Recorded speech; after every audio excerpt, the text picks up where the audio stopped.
Buenos días a los que se están sumando. Por si no me reconocen la voz, soy Federico Pazman. Bueno, un gusto poder tomar contacto con todos ustedes por este medio. Les pido solamente 2 o 3 minutos, así dejamos que se vaya incorporando la mayor cantidad de gente, y así les hago una pequeña introducción y obviamente le paso la posta a quienes vinimos a escuchar hoy, que es el Estudio Navarro y Abogados. Para que tengan una idea, ya hay 20 personas que se han conectado.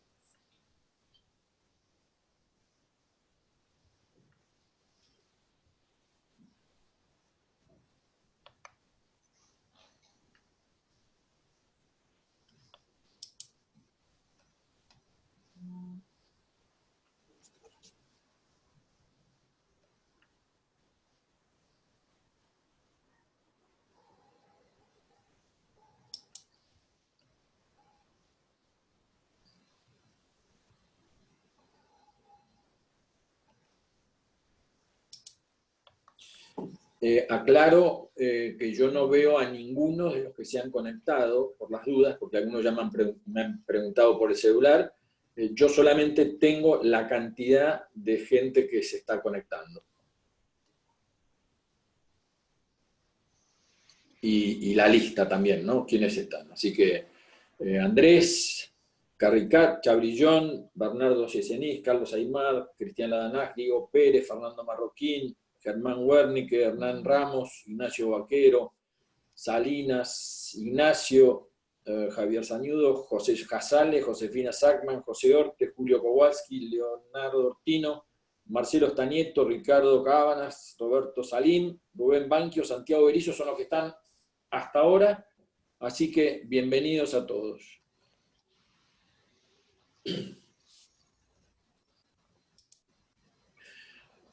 Bueno, siendo las 35, en primer lugar, quiero agradecer al Estudio Navarro Castex y Abogados, quienes nuevamente van a estar en contacto con nosotros.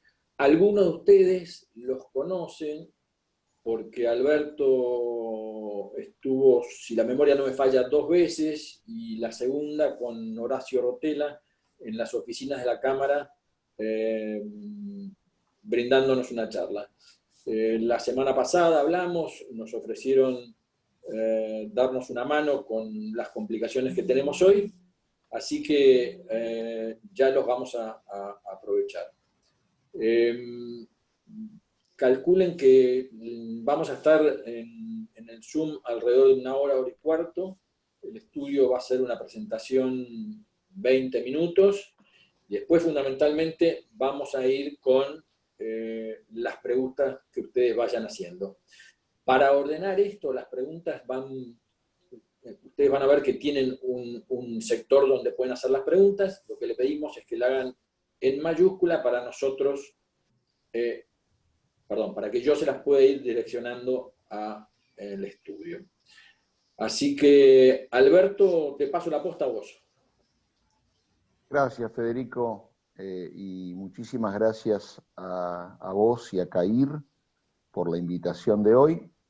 Es un placer estar de vuelta. Muchos de los que están presentes que mencionaste y que se siguen sumando son conocidos de la vida o de charlas anteriores. Como bien decís vos, ya hace 6 o 7 años que hicimos nuestro primer evento con ustedes sobre empresas familiares y directivos y problemas de directores y de gerentes. Y después vino Horacio a asustarlos a todos con el blanqueo. Todavía recuerdo unas preguntas que decíamos que no haya nadie que las escuche. Bueno, hoy tenemos que también tener en lo tributario y en lo laboral algunas preguntas que nadie escuche. Así que, porque el tema preocupa. Así que muchas gracias de vuelta. Es un placer estar con ustedes hoy.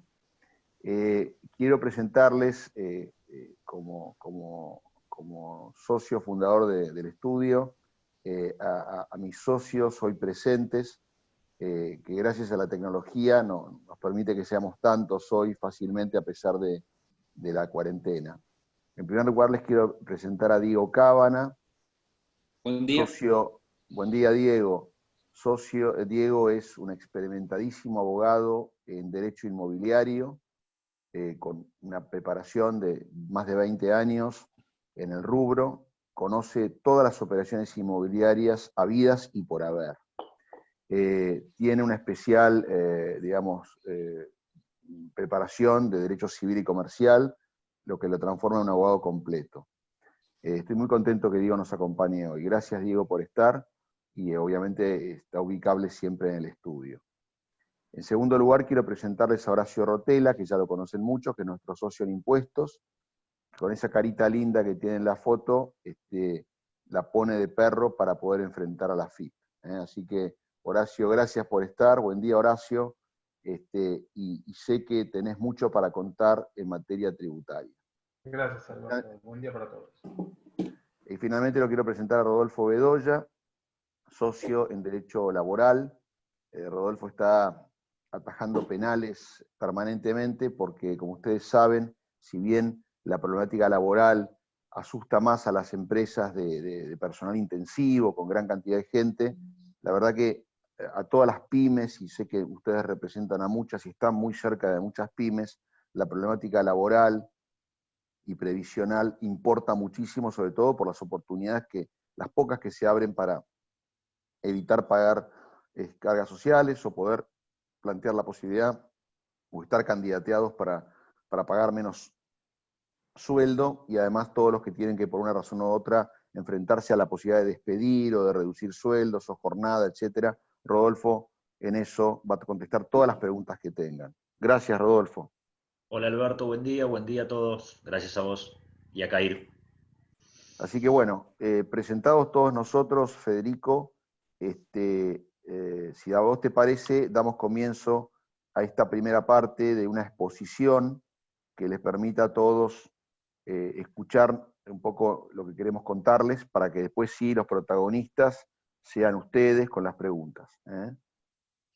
Sí, yo perfecto, a los socios le digo que tengan un poquitito de paciencia, es la primera que nosotros hacemos por esta manera, con todos los socios, que ya son 45 socios que están presentes. Así que te paso a vos, sí, de nuevo, Alberto.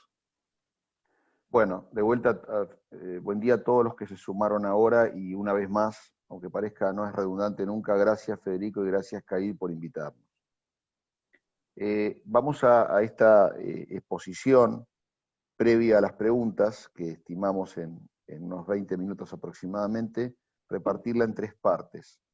Primero, yo con Diego vamos a presentar un poco la problemática general de los contratos, de las relaciones entre proveedores, con clientes, con potenciales compradores, con inquilinos y viceversa.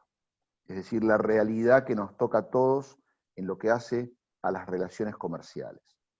Después Rodolfo va a hacer un paneo general de dónde estamos parados hoy frente al Estado y frente al Ministerio de Trabajo puntualmente en la problemática. Y finalmente Horacio lo va a hacer con el panorama impositivo, siendo que ellos van a tener preguntas que van a contestar incluso por lo que hemos visto estos días en otros foros conjuntamente. Así que, comenzando ya, básicamente, para ponernos todos un poco en la tónica, me gustaría comentar que, bueno, la pandemia, declarada tal, viene planteando, no es necesario profundizar mucho, múltiples desafíos a empresarios, a directivos, a empleados, a clientes, a proveedores. Y focalizo en directivos, porque muchos de ustedes son directores de sociedades, o llamados socios gerentes, o directores de SRLs, o son o tienen mandos medios gerenciales, gerentes de área, que trabajan y están preocupados porque el impacto del COVID y los incumplimientos de los cuales se empieza a hablar, más allá que estamos en una suerte de cepo judicial que hace que los tribunales no reciban demandas todavía, porque no se puede, empiezan a preocuparlos. Y sobre todo cuando uno ocupa una posición como directivo, si ustedes lo son, los tiros llegan al directivo, es decir, que cuando van hacia la empresa, la bala va hacia el directivo y su patrimonio, por lo cual, si ocupan, además de una posición contractual, ocupan la posición de directivo, doble precaución. Esta situación, desde ya, que genera incumplimientos, amenazas de incumplimiento, desencuentros desde ya, preocupaciones, y va a dar lugar a abusos y a transgresiones y aprovechamientos de muchos, porque esto es la historia del mundo, no de Argentina. Y esto hace un poco a esa cadena de valor que integramos todos.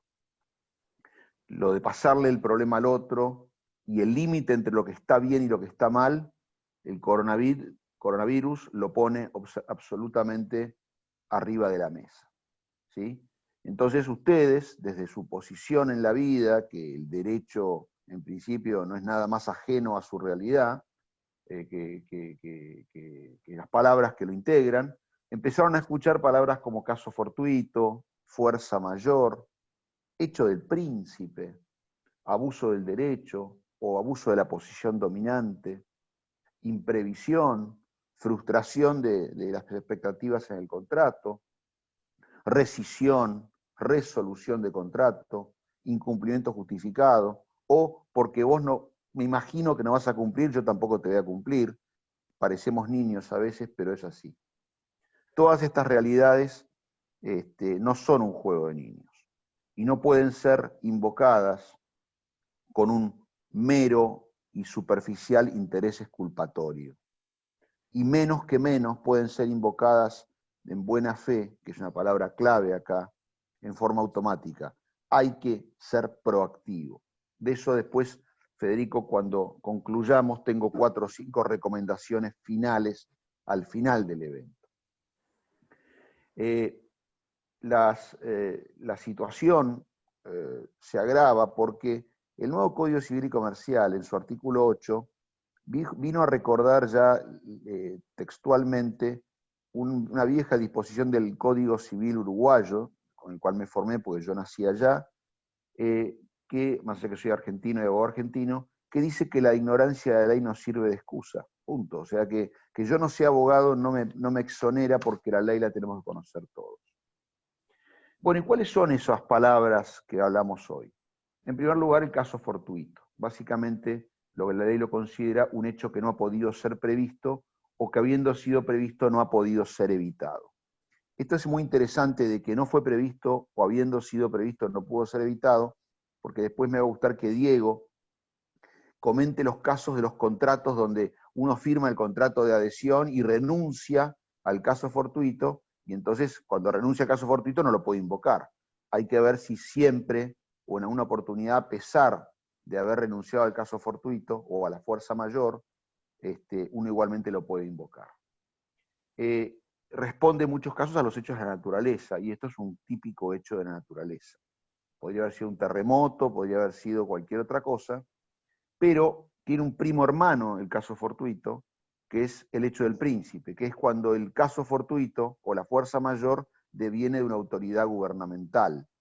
Y creo que todos nosotros empezamos a darnos cuenta que el hecho del príncipe se llama el hecho de Alberto, el hecho de Cristina, el hecho de Máximo, ¿no? Y todos los impuestos a los bienes personales que vienen anunciando y de los cuales va a hablar Horacio, o el hecho del príncipe es que, como va a contar seguramente Rodolfo Bedoya, se dijo que no se puede invocar para suspender gente o algo parecido, o para despedir el caso fortuito. Entonces, me está diciendo el regulador, el Estado, me está diciendo que yo no puedo invocar el hecho del príncipe o la fuerza mayor cuando es obvio que hay un caso de fuerza mayor. Entonces, estas situaciones, ¿sí? Van mucho más allá de la contingencia propia del negocio. Una cosa es el riesgo del negocio. Y si el riesgo del negocio es una cosa, otra cosa es la fuerza mayor. También vamos a hablar de la imprevisión contractual, que a diferencia de la fuerza mayor, implica que, si bien se puede cumplir, para la otra parte es mucho más caro cumplir. porque para esa parte devino en excesivamente onerosa la prestación. Es lo que pasa con las megas devaluaciones. Y también pasa lo mismo con el caso fortuito de la fuerza mayor. Se renuncia muchas veces en los contratos de adhesión. Vengo firme acá y firmo y no me doy cuenta de lo que firmé. Tanto la fuerza mayor como el caso fortuito pueden dar lugar a postergaciones, pero no necesariamente a que se termine un contrato, a que se extinga el contrato, a que se rescinda el contrato o se resuelva el contrato. Y todas estas situaciones, también vamos a profundizar, darán lugar cuando los jueces puedan empezar a intervenir a soluciones salomónicas, como ocurrió a partir de la crisis del 2001. Si la frustración del contrato es definitiva, también la ley lo contempla, y el nuevo Código Civil, un poco para ir cerrando mi parte y pasarle la posta a Diego, el nuevo Código Civil también incorporó en 2016 una herramienta muy interesante que es: yo no voy a cumplir porque estoy seguro y tengo prueba de que vos no podrías cumplir nunca. Que es anticiparse al incumplimiento. Es lo que la ley llama la suspensión preventiva de cumplimiento, de origen sajón. Entonces, para redondear mi parte introductoria, se trata de hechos notorios, no predecibles e inevitables, que no pueden ser invocados livianamente, que exigen de todos nosotros una actitud proactiva, en el lugar donde estemos, como contratistas o como directivos, que tienen que tener un real impacto en nuestra actividad, donde la buena fe es muy importante, y donde la reputación que querramos tener y mantener, tenemos que tenerla arriba de la mesa, que pueden implicar un incumplimiento temporal y que no pueden implicar livianamente que un contrato de larga duración sea resuelto o rescindido así porque sí. Y que, indudablemente, para terminar, sí, el caso por caso va a ser siempre la regla. Diego. Gracias, Alberto. Sí, tal cual, impecable. Siguiendo con tu línea, yo lo que agregaría es, por un lado, el principio de la continuidad de los contratos, ¿no? O sea, lo que los tribunales deben procurar por derecho es la continuidad de aquellos contratos que se hayan celebrado. Con lo cual, en ese sentido, y siguiendo la situación extraordinaria que se está viviendo, que en algunos casos causa, como mencionaba Alberto, o la imposibilidad de cumplir, o que el cumplimiento representa una contraprestación completamente desbalanceada para alguna de las partes, no ya por la mera variable de mercado, o sea que de alguna forma los precios de algún elemento, componente se hayan desbalanceado, el precio de los commodities, etcétera, sino directamente que esto excede las variables de mercado, y en este caso se atribuye, por supuesto, a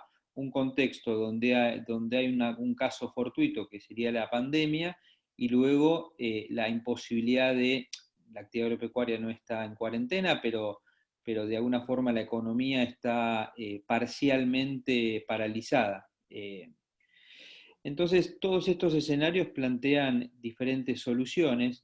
Lo que es importante destacar es que si no hay un acuerdo en el marco de una mesa de negociación para evitar un litigio, todo va a terminar en los tribunales, con lo cual no es que lo que uno lee en la ley directamente va, se lo plantea a la contraparte en la mesa de negociación y va a terminar firmando un acuerdo para después ser homologado en tribunales. Si las dos partes son razonables y conocen en definitiva el derecho, digamos, y por otro lado atienden a las circunstancias del caso, seguramente se llega a un acuerdo, de lo contrario se tendrá que recurrir a tribunales. Y ahí permitíme citar un caso que la verdad que son de los pocos casos que hay en materia de locaciones, arrendamientos, y de hecho se cita incluso para lo que serían las locaciones urbanas, o sea, no tiene nada que ver, pero sí el fundamento jurídico subyacente. Con la crisis que tuvo la provincia de Entre Ríos en los años 2008-2009, la campaña 2008-2009, la seca, se produjo un caso fortuito porque la provincia declara la emergencia agropecuaria, y una sociedad que había alquilado una fracción de aproximadamente 150 hectáreas para siembra, se vio imposibilitada de pagar el alquiler. Sociedad de Siembras SRL. Entonces, la propietaria Nivax SRL inicia un juicio ordinario para el cobro justamente del alquiler, y el juez termina fallando en favor de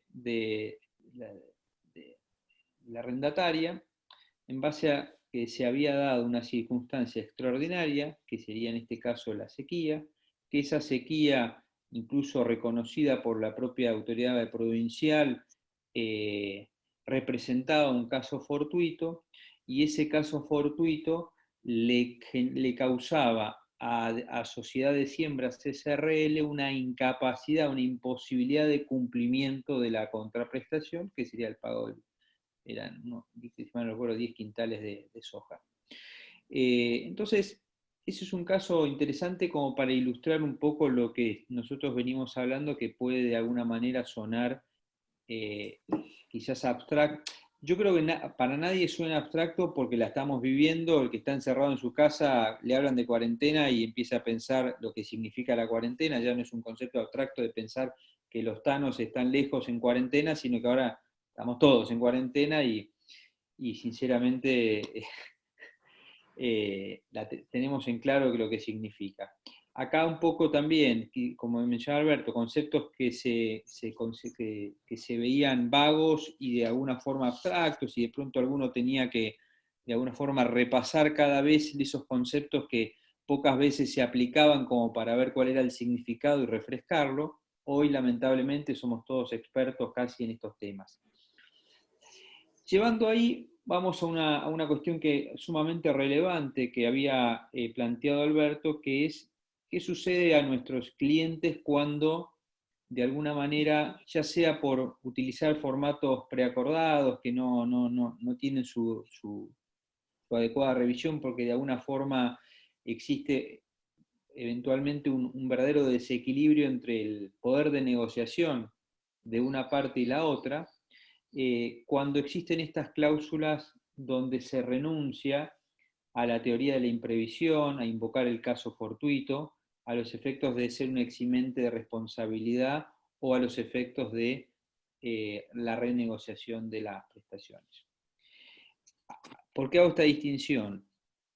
Porque el caso fortuito, y después voy al tema de las cláusulas, el caso fortuito lo que genera, como venía diciendo Alberto, es la imposibilidad, ya sea transitoria o definitiva, del cumplimiento de una obligación. La consecuencia de ese caso fortuito es eximir de responsabilidad a la parte deudora de la obligación, ya sea la obligación de dar una suma de dinero, la obligación de entregar determinada cantidad de cereal o kilos, o la obligación de hacer lo que fuera. Ese eximente de responsabilidad no implica necesariamente que la otra parte deba atribuir un mayor costo que haya tenido el deudor. Entonces, en definitiva, lo que hace es, de alguna manera, es extinguir esa obligación por imposibilidad de cumplimiento. En lo que hace a la teoría de la imprevisión, como mencionaba Alberto, es porque se da una mayor onerosidad para la parte deudora, motivada no en las reglas del mercado, sino en un factor extraordinario que no pudo ser previsto ni evitado. Tiene que ser objetivo y tiene que ser absoluto en principio. Hay excepciones que si quieren después voy a hablar.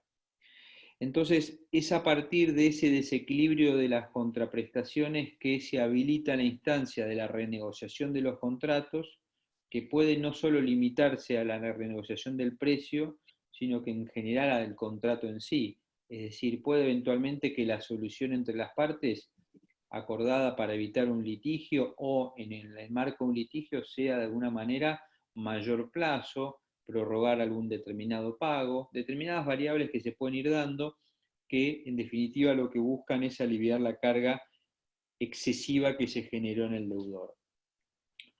Y con respecto a las cláusulas, cuando se encuentran estas cláusulas en los contratos, la regla, a ver, la biblioteca, si se quiere, está dividida en tres, digamos. Están quienes consideran que la teoría de la imprevisión es un instituto que involucra lo que sería el orden público, y el orden público como tal no puede ser, digamos, las normas de orden público no pueden ser renunciadas, no pueden ser dispuestas. Hay un principio del derecho civil y comercial que es que no se pueden renunciar a las leyes en general, pues si no es como que no serían obligatorias, porque si no las partes las renuncian, y en los casos particulares los jueces tienen que ser muy estrictos en cuanto a la validez de esas renuncias. Entonces, por un lado tenemos quienes dicen directamente, y respetados juristas, aclaro, dicen, no, en realidad si está esa cláusula, no resultaría eficaz, no resulta válida para las partes. En el otro extremo tenemos quienes consideran que, como la ley, cuando se refiere a la teoría de la imprevisión, dice que la excesiva onerosidad tiene que ser, en definitiva, más allá del riesgo asumido por la parte.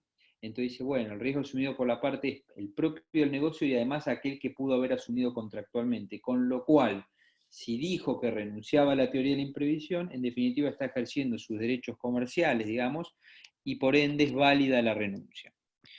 Y en el medio tenemos aquellos que consideran, de hecho hay un fallo de la Cámara Nacional de lo Comercial de la Capital Federal, que contempla que debe verse caso a caso, situación a situación, porque muchas veces, como mencionaba Alberto, hay contratos de adhesión que directamente, llevándolo al extremo, yo voy y compro un celular y me dicen renunciar a la teoría de imprevisión, y la verdad que por más que la vea y no quiera renunciar, el celular lo quiero, entonces firmo.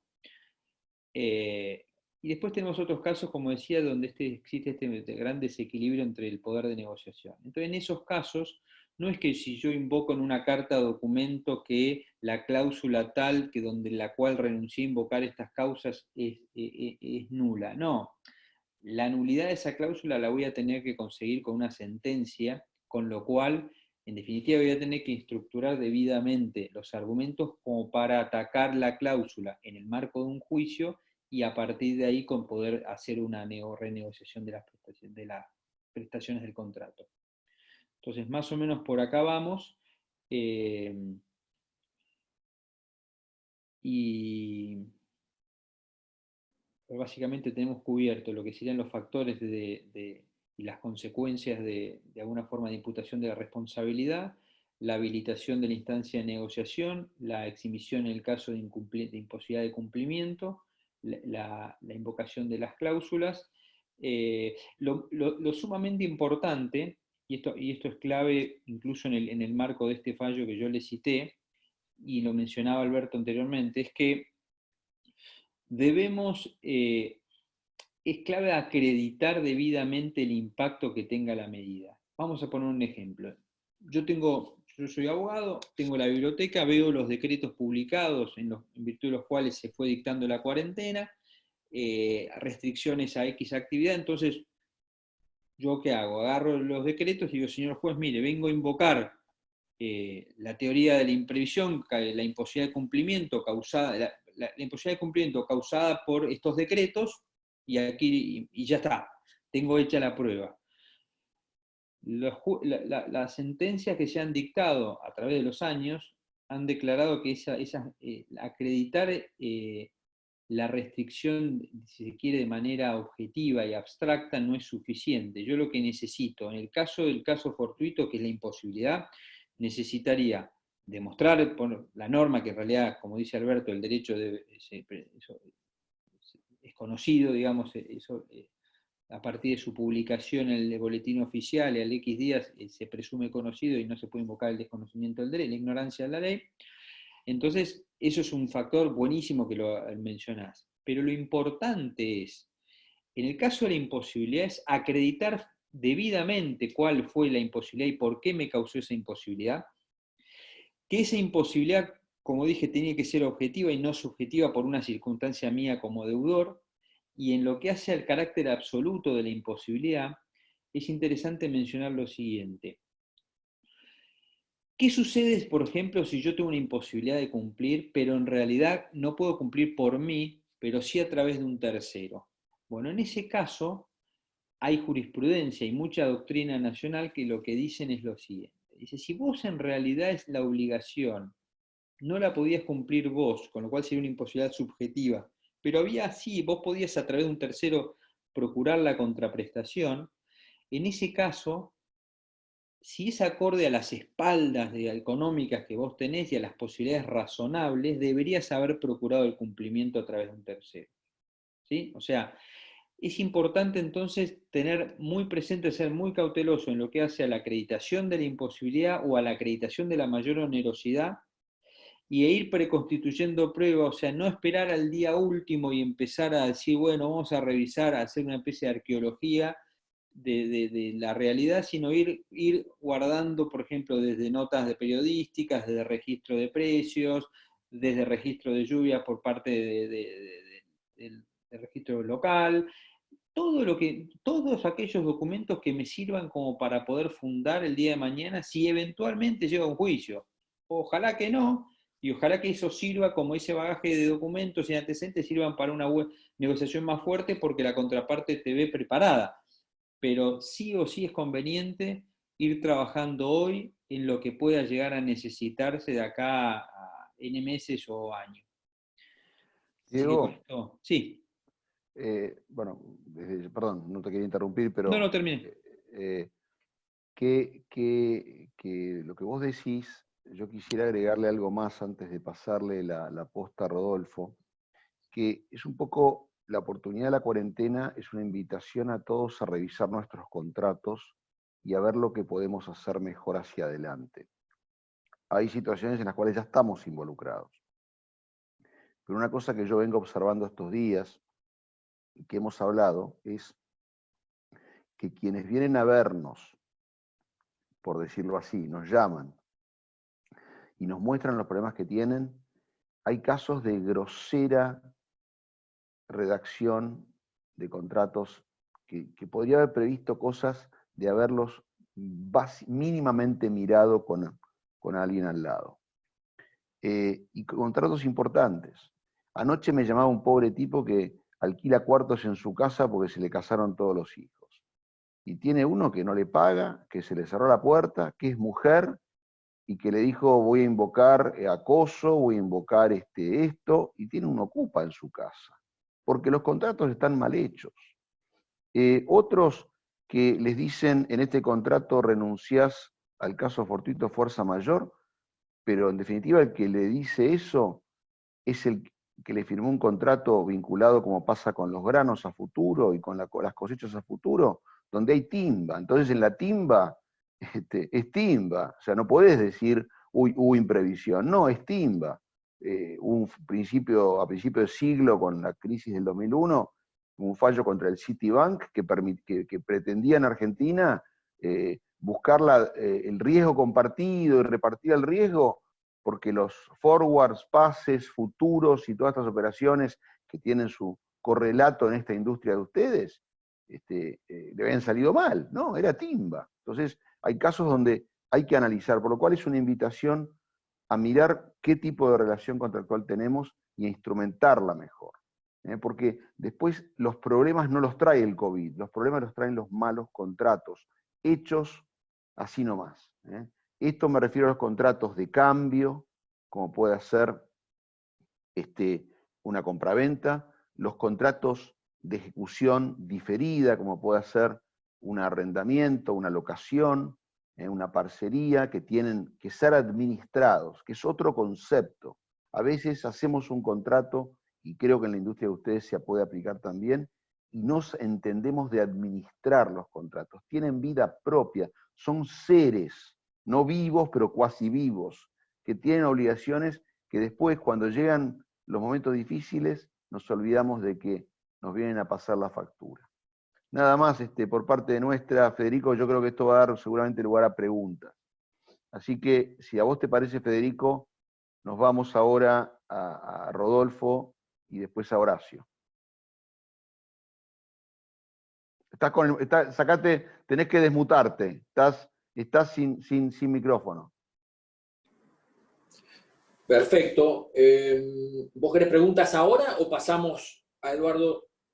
Yo dejaría preguntas para que después de que hablen Rodolfo y perfecto. y Horacio. Adelante entonces. Bueno, perfecto. Gracias, Federico. Gracias a todos.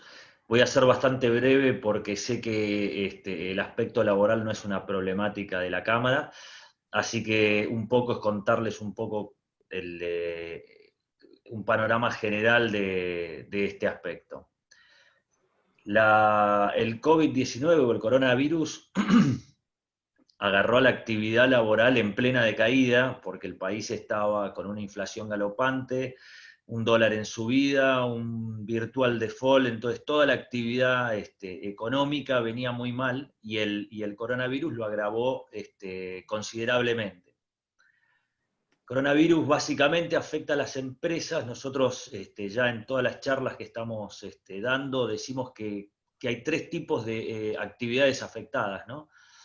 Actividades afectadas indefinidamente, o sea que no saben en qué momento esto se va a poder revertir, básicamente las actividades del espectáculo, de culturales, de shoppings y demás, actividades afectadas por la cuarentena en sí misma y una vez que se levante la cuarentena volverán a trabajar, y la actividad esencial, o sea, aquellas actividades que tienen permitido continuar trabajando.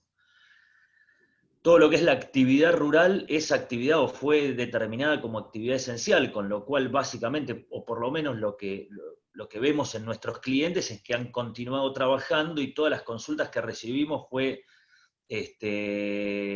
fueron orientadas o dirigidas a los permisos de circulación para los trabajadores, al cumplimiento de los protocolos de seguridad e higiene en cada uno de los campamentos del personal de semilla, o del transporte en el personal de cítricos en el norte, y la problemática fue más bien tratar de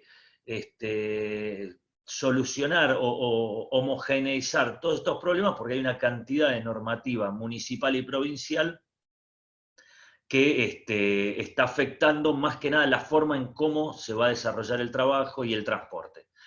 Hemos tenido casos de personal de Santiago del Estero que se trasladaba a Tucumán para la cosecha de cítricos y que no podían volver porque estaba cerrada ¿cómo se llama? La provincia, con lo cual los problemas fueron básicamente eso.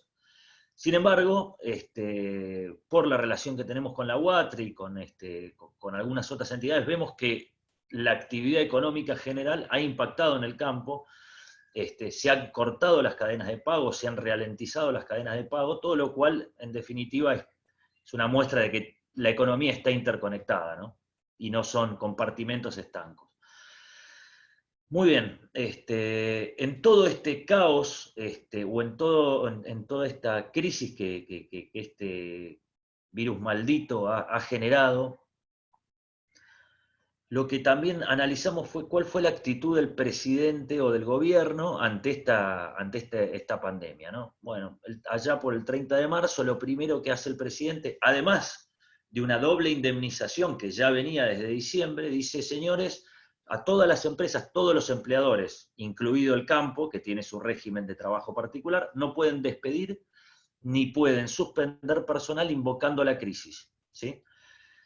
Estas dos herramientas estaban legisladas en la Ley de Contrato de Trabajo y en los distintos regímenes de trabajo especial, y estaban justamente, o fueron sancionadas para este tipo de situaciones. No, el presidente dice: no señores, esto no lo pueden usar. Perfecto. Lo único que tienen, la única herramienta que tienen es lo que se llama la suspensión consensuada, o suspensión del artículo 223 bis, mediante la cual el empleador puede pactar con los trabajadores individualmente o con los sindicatos una suspensión del contrato de trabajo contra el pago de una suma que es no remunerativa, ¿sí?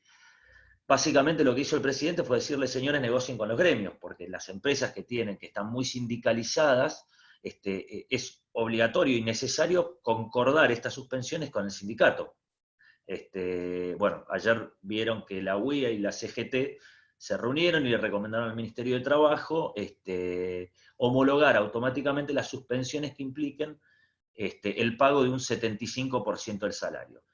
Lo cual es realmente una defecio, porque hay una cantidad de actividades que van a tener que pactar suspensiones menores. Pero bueno, es para otra charla y no quiero extenderla.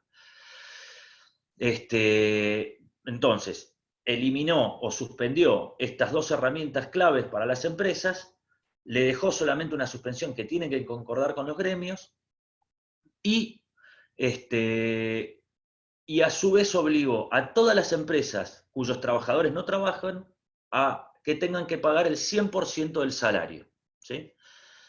Entonces, las empresas las vemos hoy con la obligación de pagar el 100% del salario, sin poder despedir, sin poder suspender, y teniendo que negociar con los gremios estas suspensiones para poder evitarse pagar las cargas sociales y pagar un salario reducido o una menor proporción.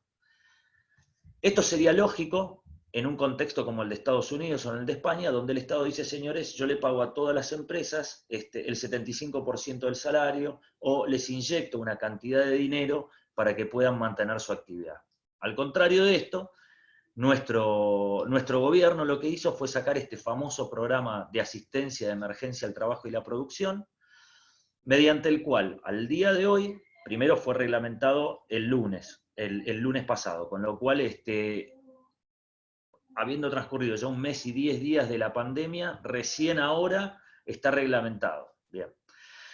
Este programa básicamente lo que otorga es el pago por parte del ANSES del 50% del salario de los trabajadores y o la reducción del 95% de las contribuciones sociales. Para poder aplicar a este programa de la reducción del 95% de las contribuciones patronales, la única condición es estar dentro de un listado que publicó el comité que organiza todo este programa, y básicamente las únicas empresas que pueden aplicar son las culturales, las de salud, y las culturales y las de salud, las empresas realmente más afectadas. Respecto de la asignación del 50%, básicamente los 3 requisitos son estar dentro del listado de actividades afectadas, tener menos de 800 empleados, si las empresas tienen más de 800 empleados tienen que cumplir otros requisitos, y que la facturación del periodo 12 de marzo a 12 de abril del 2020 no haya variado respecto del mismo periodo del año anterior, por supuesto sin contar la inflación. ¿Esto a dónde llevó? A que de 420.000, 430.000 empresas inscritas en el programa, solamente 180.000 hayan podido aplicar o se les hayan concedido los beneficios, menos del 50%. Para que tengan una idea, se está calculando que esta ayuda o este pago del 50% del salario va a llegar a 1.300.000 trabajadores de los 6 millones y pico que hay, vale decir el 20%. Con lo cual lo que vemos es que no está balanceada las decisiones tomadas por el gobierno en cuanto a que ha impedido a las empresas utilizar las herramientas que tenían por ley, y la ayuda, por otro lado, la contrapartida de la ayuda que está llegando es mínima o nula. También han visto que los créditos a tasa preferencial no han podido ser aplicados correctamente, que no se ha fomentado la obra pública, con lo cual creo que el panorama desde el punto de vista laboral es bastante caótico, y nos encontramos hoy con una cantidad de empresas que les resulta imposible cumplir con todas sus obligaciones, y les va a resultar peor a medida que esto se extienda.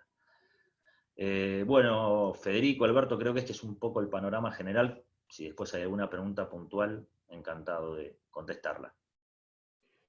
Clarísimo, Rodolfo, muchísimas gracias. Y nos queda entonces Horacio Rotela con la visión impositivo-tributaria, para así ya después abrir a las preguntas. Horacio. Buenos días. Gracias, Alberto. Buenos días a todos. Gracias, Federico. Gracias, Cair. Y gracias a todos los que están acá permitiendo que nosotros podamos hacer esta charla. Lo primero que hay que decir es que administrar una persona jurídica en Argentina tiene sus dificultades. Las tenía antes de la aparición de la pandemia y el COVID-19, y hoy se ven acentuadas estas dificultades por el contexto en el cual estamos desarrollando. Tenemos un contexto de inflación, un contexto de baja de actividad, cadenas de pagos rotas, circunstancias por la cual, entonces, frente a decisiones impositivas, nos debatimos siempre entre dolo o culpa, es decir, no pagar los impuestos en la medida legal, o la incertidumbre, cómo tratamos esta operación impositiva. Entonces ahí aparecen las decisiones que tienen que tomar directores, gerentes y demás responsables. ¿Pago en exceso? ¿No pago nada? ¿Estoy en rebelión fiscal? Bueno, el director, el gerente debe en ese sentido asesorarse, buscar consultas vinculantes ante el fisco, acciones declarativas de certeza. En una pyme esto se complica. ¿Por cuántos temas tengo que hacer esto? Entonces las cuestiones que se plantean en esto es, el director frente a estas situaciones, ¿cómo responde? ¿Con qué efectos? ¿Se ve afectado su patrimonio?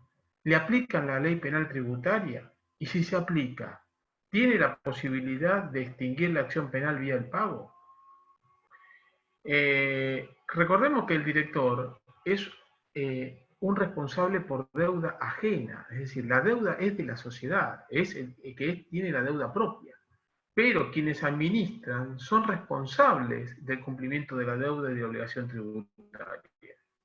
Entonces, la responsabilidad que le nace al director es personal, es subsidiaria, es sancionatoria, circunstancias que llevan a que cuando nace esta responsabilidad solidaria, porque no se Dios, se genera entonces una situación donde el director tiene que responder frente a esa situación. Ahora bien, ¿qué director es el que responde? El director que actuó en ese momento.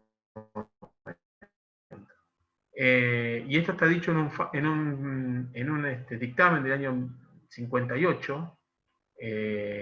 Esto está dicho en un dictamen del año 58 de AFIP, donde se estableció que el director responsable es el que estaba cumpliendo funciones en ese momento. Por eso aquí es importante cumplir con las inscripciones de los directorios, tanto en las entradas como en las salidas, que puedan llegar a tener gerentes y directores. Ahora bien, dentro de esta rebelión fiscal que se estaba proponiendo y que ustedes habrán visto por los medios, hay situaciones, hay impuestos que nunca deben dejar de pagarse.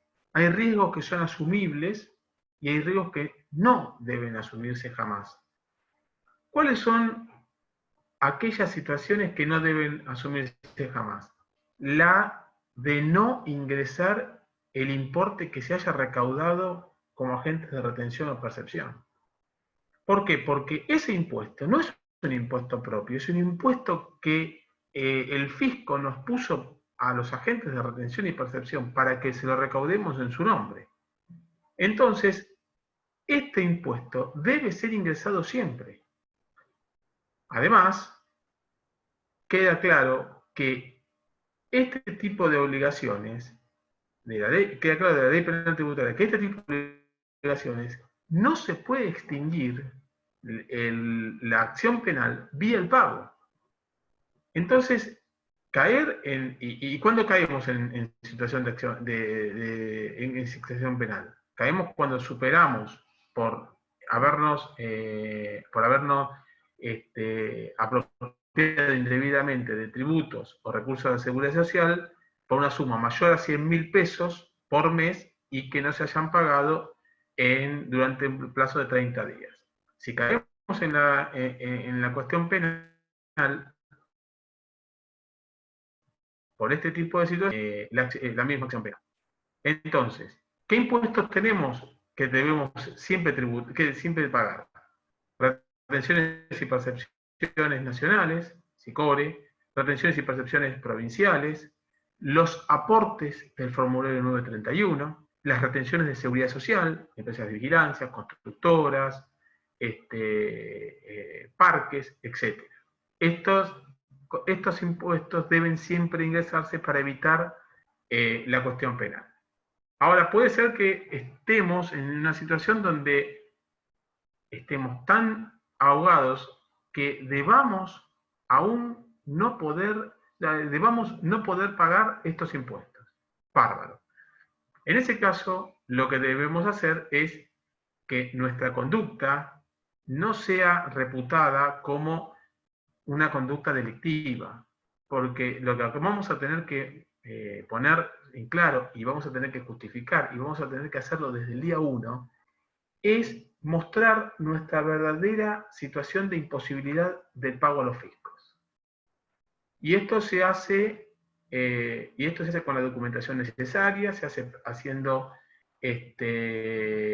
cumpliendo con las presentaciones ante los fiscos, cumpliendo con nuestras obligaciones contables. Es decir, nosotros podemos preparar una situación para que la cuestión penal nos pegue mucho menos.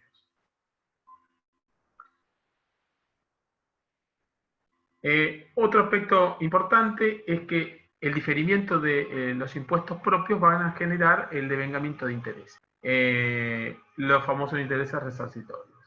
Bueno, si hay toda una doctrina en materia fiscal que también aplica el caso fortuito de la fuerza mayor, como causal eximente cuando la mora no le es atribuible al contribuyente, sino que la mora viene porque el contribuyente no puede cumplir por cuestiones ajenas a él.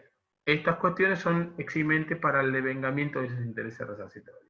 En este contexto también ya difícil, hay que decir que están suspendidos los embargos y las ejecuciones fiscales para pymes hasta el 30 de junio, eso fue extendido en el día de ayer. También se extendió en el día de ayer la feria fiscal hasta el 10 de mayo. Y estas son dos, sobre todo el tema de suspensión de embargo, es una buena noticia porque por lo menos no tenemos las cuentas bancarias paralizadas. Entonces, una de las cuestiones que nosotros nos empezamos a preguntar es cómo defendemos nuestra posición financiera y económica de la empresa. Bueno, lo primero que hacemos es la economía de opción. Esto es aplicar la norma tributaria de manera que haga más eficiente la carga fiscal. Esto es importantísimo porque podemos hacer, tal vez, llevar a cabo un negocio de una forma o un negocio de otra forma y la forma de llevar este negocio que queremos hacer puede cambiar el resultado impositivo. Aplicación del ajuste por inflación impositivo en el impuesto a las ganancias, hoy esto está habilitado. La reducción de anticipos o la exhibición de los anticipos para personas jurídicas a partir del anticipo 5 y para personas físicas a partir del anticipo 3. Evitar la acumulación de saldos a favor en ingresos brutos y en IVA. Estos saldos a favor dañan la posición financiera y aparte se licúan por inflación. Evitamos la acumulación de estos saldos a favor vía certificados de no retención o no percepción, y eventualmente, si acumulamos saldo, vamos por devolución.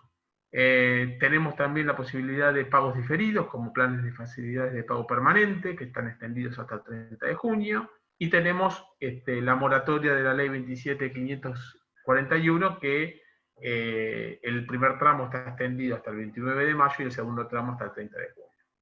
Tenemos también el ATP, que lo comentó Rodolfo. Tenemos la extensión de los certificados MIPYME hasta por los cierres de diciembre y enero, que vencía el 30 de abril y 31 de mayo, están extendidos al 30 de junio. Hay diferimientos de impuestos locales que realmente no alcanzan, son muy poca ayuda para las empresas. Tenemos, sí, un régimen que es informativo, pero es un régimen que realmente nos llamó mucho la atención para incluirlo en la charla, que es el régimen de información sobre participaciones societarias. Este régimen, que ya existía, viene desde el año 98, fue modificado. Y la norma que lo modifica, la resolución de AFIP 4697, establece el concepto del accionista efectivo. Es decir, hay que llegar hasta la persona física dueña de las acciones. Una sociedad puede ser puede tener como accionistas a personas físicas o jurídicas. Si tiene una persona jurídica, hay que seguir denunciando la composición de accionistas hasta llegar a la última persona física. Pero más allá de la inclusión de este concepto, se incluye una obligación que si no se puede identificar a la persona física final, hay que consignar como responsables, como tenedores de esa participación societaria, a los presidentes de las sociedades, a los gerentes de las sociedades, a los funcionarios de las sociedades. Y esto me parece realmente que va a generar una fricción entre socios, accionistas y funcionarios que no es necesaria en este momento. Y aparte, no es necesario poner como responsables a los funcionarios en un momento como este, ni nunca. Otro aspecto importante también que tenemos, que nosotros conversamos siempre, es, en la medida de lo posible, tener una adecuada planificación fiscal y patrimonial ante la voracidad fiscal que se está mostrando en estos días. Las personas que tienen patrimonios en el exterior, tratar de estructurar eficientemente, tratar de tenerlos de la mejor manera posible, a los efectos de mitigar el impacto en ganancias y bienes personales. Y un tema que también ha salido mucho en estos últimos tiempos es el tema de la residencia fiscal. Ahí, respecto a la residencia fiscal, es importante llegar bien a donde se quiera ir, pero tan importante es también mostrar una buena salida de la Argentina. Recordemos que podemos transferir el sujeto imponible, es decir, se va la persona, podemos transferir el objeto imponible, se va el negocio de la persona, o podemos transferir ambos conceptos, se va la persona y su negocio. Estas cuestiones son importantes analizarlas cuando estamos en una situación que queremos salir del país por, ejemplo, cuestiones impositivas. Bueno, un tema final de esta situación de crisis empresarial que pueda sobrevenir. Puede ser que algunas crisis sean más duras, circunstancia por la cual existen alternativas legales como para paliar la crisis una vez que pase la cuestión de la pandemia. Y estos son el concurso de acreedores y el acuerdo preventivo extrajudicial. Aquí lo importante es decir que hay que llegar ordenados, no es que en cualquiera de las dos situaciones se va de un día para el otro, hay que llegar ordenados, con la documentación de respaldo y la contabilidad. Hay reestructuración tanto de empresas como de pasivos. Estas reestructuraciones de pasivos tienen impactos fiscales que hay que evaluar, y hay que decir también que existen planes especiales de pago para las empresas que están en concurso. Bueno, muchísimas gracias a todos. Gracias, Rodolfo. Gracias, Horacio. Y si te parece bien, Federico, si vos vamos adelante con las preguntas. Sí, perfecto. A ver, a los socios, como les dije al principio, toda pregunta les pido que la escriban en mayúscula y la vamos viendo. Mientras los socios van preguntando, te saco un tema que ayer me consultaron que me parece importante. Hay una operación con un boleto firmado por la venta de un campo hace aproximadamente 30 días, que tiene fecha de escrituración el 30 de abril. 30 es mañana. Se pagó el 50% en el boleto y el 50% se pagaba mañana 30.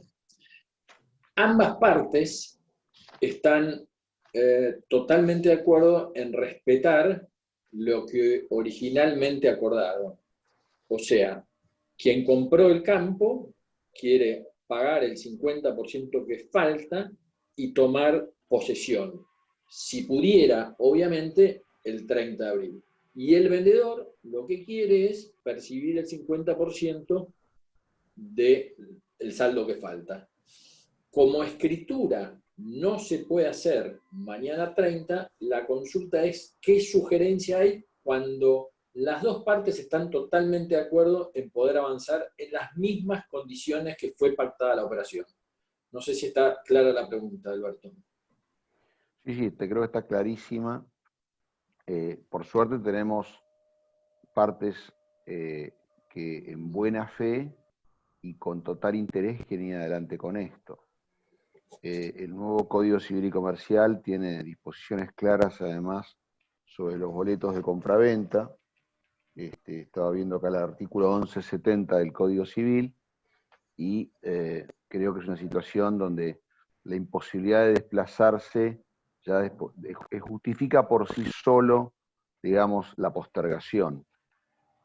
Otro aspecto sea el tributario, el sellado del boleto, que se lo dejo a Horacio, y también me gustaría que Diego me acompañe en esto, pero no veo inconveniente, más allá que sería bueno ver con un escribano qué tipo de actividades pueden hacer los escribanos, pero no me imagino en el escenario que me planteas que alguien pudiese invocar que el plazo para escriturar se venza. No sé, Diego, si me querés ayudar, y Horacio con materia de impuestos de sello de boletos, y las tantas veces que vemos que no se selló un boleto y genera consecuencias después para su ejecución, que en este caso no pasaría. Diego, ¿vos primero querés decir algo? Sí, a ver, siguiendo esa línea, lo único que procuraría es para que, a ver, hay un eximente de la responsabilidad de las partes, eso es claro. Lo que sí es, formalizaría un acuerdo muy, muy sencillo, donde las partes de alguna manera reconozcan la circunstancia excepcional y que causa el incumplimiento. Incluso no van a contar con escribano para entiendo que hoy la actividad notarial está limitada a ciertas cuestiones muy, muy específicas. Yo no creo que puedan contar para otorgar la escritura, quizá, para chequear, pero me parece que no.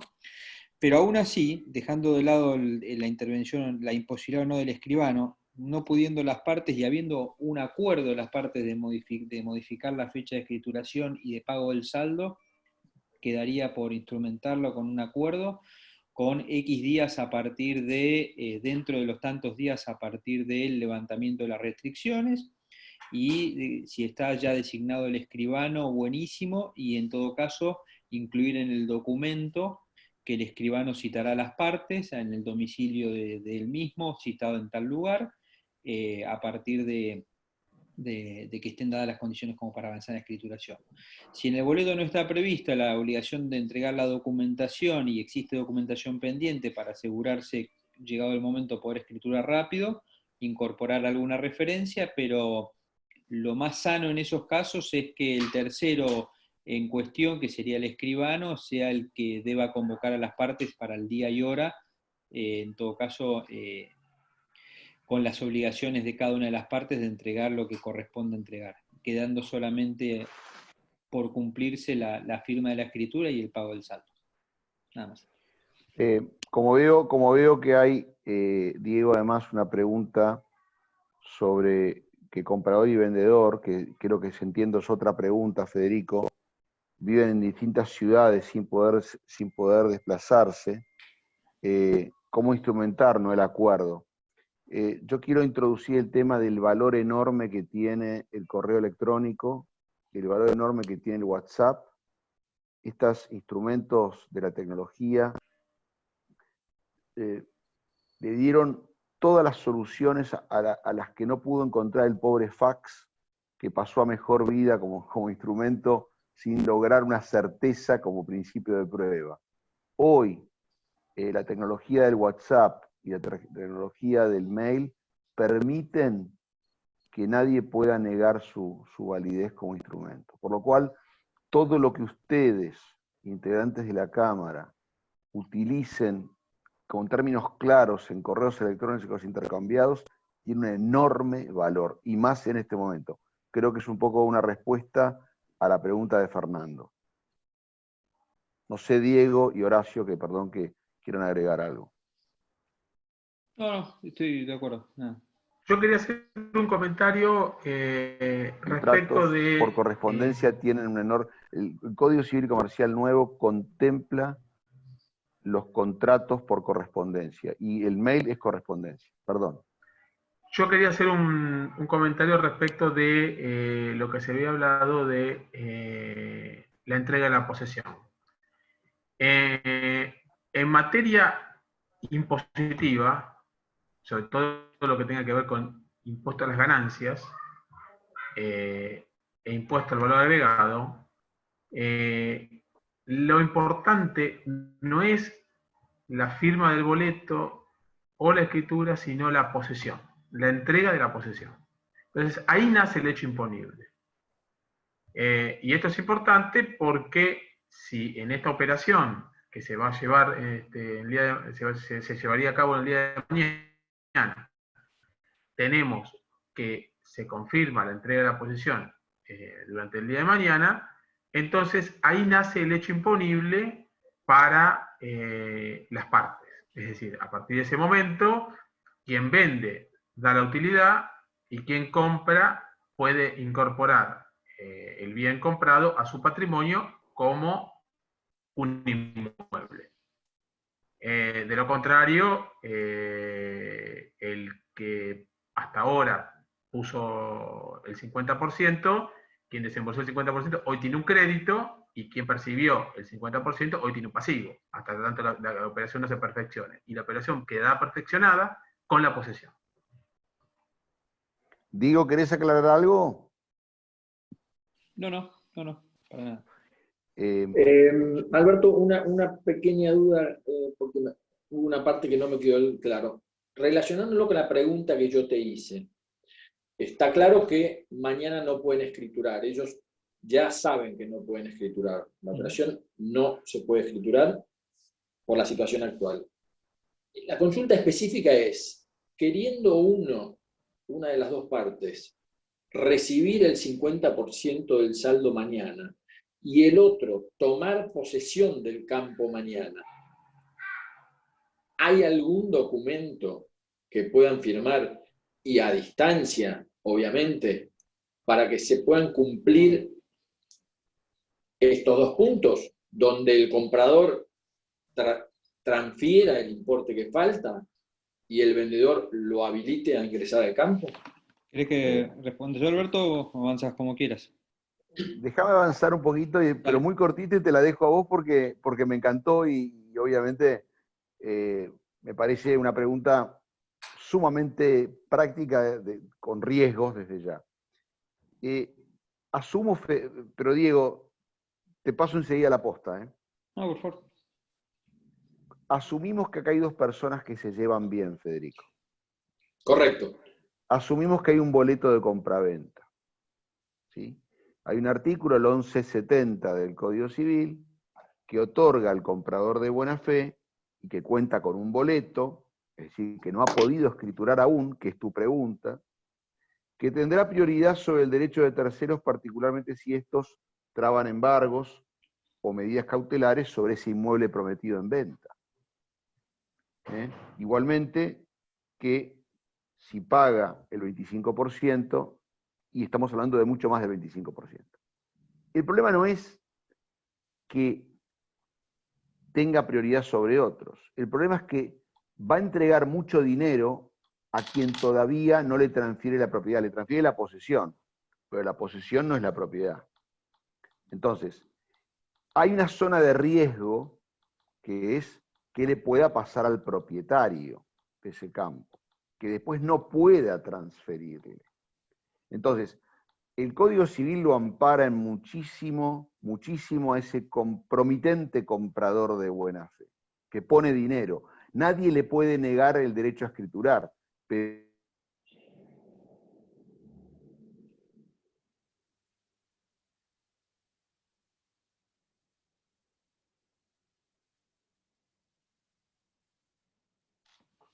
Alberto.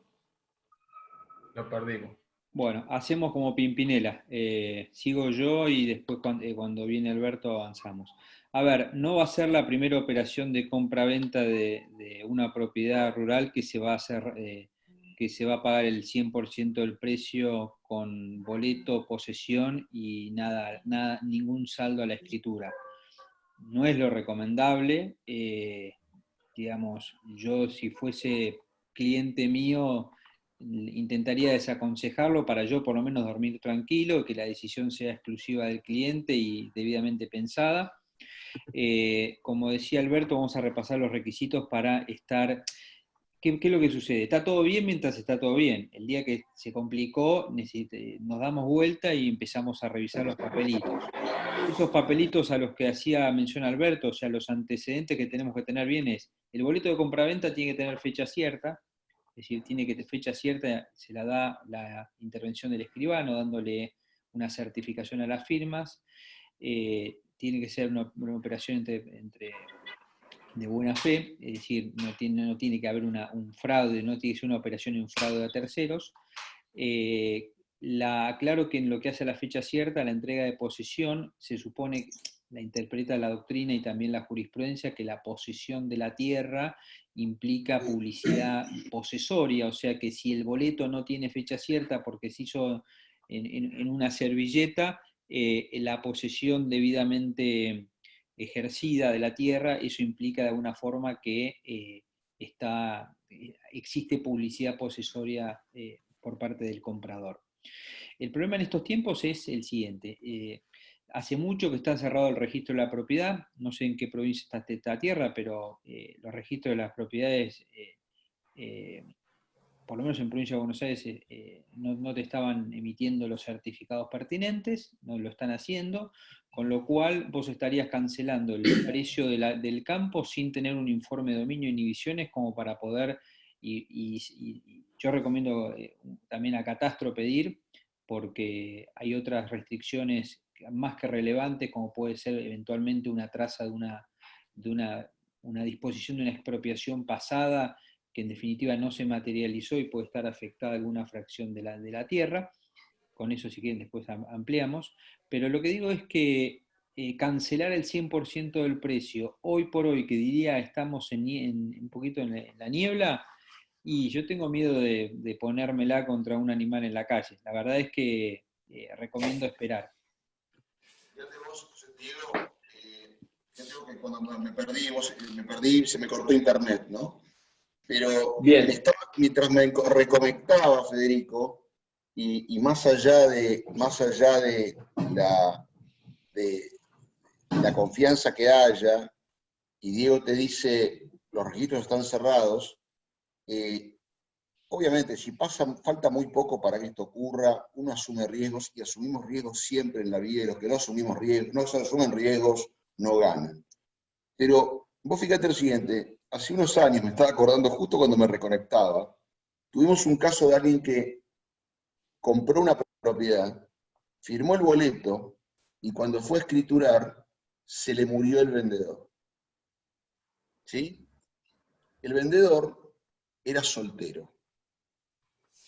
¿Quiénes lo heredaban de acuerdo al Código Civil? Sus padres. Sus padres estaban en medio de un divorcio donde no se podían hablar más que por código Morse. Entonces, a mí me llevó 2 años a escriturar. Y yo había pagado el 30% del boleto. En este caso, quien era el cliente había pagado el 30% del boleto. Yo me pongo yo porque era el abogado. Entonces, una situación de incertidumbre. Y el cliente me vino a decir, quiero empezar a construir, porque el padre por un lado y la madre por el otro me dicen, ningún problema, que el cliente construya. Entonces yo le decía al cliente, pagaste el 30%, estás en un divorcio de guerra de roces, donde Kramer versus Kramer se están matando, puede pasar años, y pasaron 2 años hasta poder escriturar, y vas a seguir poniendo plata dentro de ese terreno. Entonces yo te cuento esta anécdota, Federico, porque me parece que es muy ilustrativa de la situación. Obviamente, todos confiamos, pero la pandemia, ¿cuánto puede durar? Vamos por la tercera cuarentena. Está bien, está clara esta pregunta. Tengo un par más, así que voy. La primera, esto es Cristian Ladanaj de Mar del Plata, de Robles Casas. Señas de reservas donde se han vencido plazos y los compradores se quieren bajar. Me aducen que en la reserva no decía hábiles, ya he buscado la vuelta para acomodar el negocio, pero el comprador pretende bajarse y retirar la seña. A ver, señas de reserva donde se han vencido plazos y los compradores se quieren bajar, me aducen que en la reserva no decía días hábiles, ya he buscado la vuelta para acomodar el negocio, pero el comprador pretende bajarse y retirar la seña. Me encanta la pregunta, pero me encantaría que fueras vos, Diego, el que arranque. Te aviso que la seña la tenemos prevista, Federico, en el artículo 1059, hoy muy bien legislada, el nuevo código. Adelante, Diego, ¿querés empezar vos o sigo yo? Sí, no, cómo no. A ver, la referencia a días hábiles me confunden en la pregunta. Los plazos se pactan en días corridos, salvo que se estipule lo contrario. Esto no es la administración pública. O sea, acá no aplica la ley de procedimientos administrativos, con lo cual, salvo, insisto, que en la seña se haya previsto otra cosa, no sé por qué está intentando fundarlo sobre la base de días hábiles, cuando los plazos como tales debemos considerarlo como días corridos, por un lado. Después, sobre la base de una seña vencida en un contexto como el actual, de alguna forma yo considero que sí, que hay una imposibilidad de cumplimiento, y acá yo hasta preferiría que de alguna forma, por un lado lo que corresponde y después lo que prefería yo lo dejo de lado. Yo considero que acá se cayó un acuerdo, una seña, se cae, asumo que había sido convalidada la seña, pero yo creo que acá se cayó y no hay más compromiso en firme. Diego, si encontráramos que el comprador busca una excusa en mala fe, porque la seña se vence en plena pandemia, y que de parte de la inmobiliaria y del promitente vendedor hay buena fe y no hay ninguna razón otra que la pandemia para retirarse, ¿no podríamos construir un caso a favor del vendedor que no tiene por qué devolver la seña y mucho menos doblada? Mirá, yo la verdad es que creo que la excusa en realidad, no sé si es, no creo, a ver, la creo de difícil interpretación como de mala fe, cuando en realidad lo que pasó es, la Argentina viene hace más de 20 meses en profunda crisis, y ahora ya llegamos a una instancia donde la crisis es más que mayúscula y se torna de difícil predicción el resultado de toda esta situación. Con lo cual, yo creo que en ese contexto, una decisión de retracción, de alguna forma, o sea, esto es personal, ¿no? Lo veo más como prudente que como de mala fe, digamos. Cristian, si nos está escuchando, tenés dos abogados del mismo estudio que pueden representar a las dos partes, porque estamos en posiciones opuestas con Diego. Tenemos un bruto conflicto de interés. Diego representa al promitente comprador, yo represento al promitente vendedor. Creo que si la seña fue dada en una Argentina muy próxima a la pandemia, hay argumentos para no devolver la seña, salvo que cayéramos en esta figura nueva del Código Civil, que viene del derecho anglosajón, de la imposibilidad definitiva de cumplimiento. Es decir, que esto no va a poderse nunca cumplir. Pero yo defendería la posición de quien está viendo quizás una avivada por parte del que dio la seña y se quiere ir porque encontró una propiedad mejor o porque se arrepintió porque dijo Argentina va para peor. Creo que es un tema que simpáticamente nos enfrenta en dos posiciones con Diego. Y fíjate vos que quiero usar la figura de la imposibilidad definitiva de cumplimiento, que para ver si realmente hay una imposibilidad definitiva de cumplimiento que afecte al que dio la seña. Y pareciera que no. ¿Qué es la imposibilidad de cumplimiento? Es que yo alquilo el balcón para, como pasó en un caso leading case en Inglaterra a principios del siglo pasado, que se alquilaban los balcones en 1903 para la coronación del rey del abuelo de la reina. Y el rey no pasó por el Palmal, pasó por otro lado. Entonces, pues, un caso célebre donde dijo, mirá, yo la verdad que te pagué para ver pasar al rey, no te pagué porque para alquilarte tu balcón. En este caso creo que no se da una imposibilidad definitiva de cumplimiento, por lo cual me parece que yo del lado del promitente vendedor le diría, perdiste la seña, hermano. La pelearía, porque, pero bueno, no conocemos el detalle del caso concreto. Diego, el derecho de réplica de parte tuya. No, me parece que está claro planteado las dos posiciones y coincido en que quizá mi planteo va más por el lado de una negociación, pero sí, me parece que las dos son sumamente atendibles. Ok, Alberto, si te parece voy con la próxima porque se van sumando preguntas. Adelante. Mario Farrú, su zona de trabajo fundamentalmente es la provincia de Santiago del Estero, y dice, en un caso de que la vigencia del certificado de dominio emitido por un registro de la propiedad se venza durante esta inactividad, no habiendo registrado la escritura, y el día que vuelve a abrir el registro, ¿podría entrar un embargo del fisco u otro?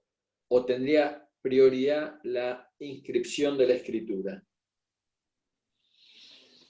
Qué problema con los registros provinciales, ¿no, Diego? No, la verdad es que tendría que verlo en el caso de la provincia de Santiago del Estero. Es Santiago del Estero, ¿no? Sí. Sí, tendría que verlo. Si Tenemos un la, corresponsal en Santiago del Estero, cualquier cosa que necesite, Mario me dijiste, ¿no? Mario Farruk. Mario Farrú. Mario, tenemos un la ver- corresponsal en Santiago del Estero al cual podríamos contactar inmediatamente, pero como bien dice Diego y yo venía diciendo, los registros son provinciales, entonces tienen su propio reglamento, pero indudablemente que Sí, hay que ver problema. en este escenario de Mario, ¿no? La fecha de la escritura, ¿no? Cómo calzaría en este ejercicio la fecha de la escritura también. Ok, Pero, voy con otra. Hernán Ramos, que se encuentra en Córdoba ahora, dice, Cábana mencionaba la proactividad para enfrentar imprevisión, hecho fortuito. Frente a una cuota pactada en dólares billetes estadounidenses a pagar en diciembre del 2020 y poniéndonos del lado del deudor, ¿puede hacerse algo más en el interín aparte de negociar? eh, como concepto general, lo que me gustaría mencionarle al amigo Ramos es que la ley 27.541 consagró el concepto digamos, que ya ya había sido incorporado oportunamente en la ley de reforma del Estado del 89, lo que es el principio del sacrificio compartido o el esfuerzo compartido.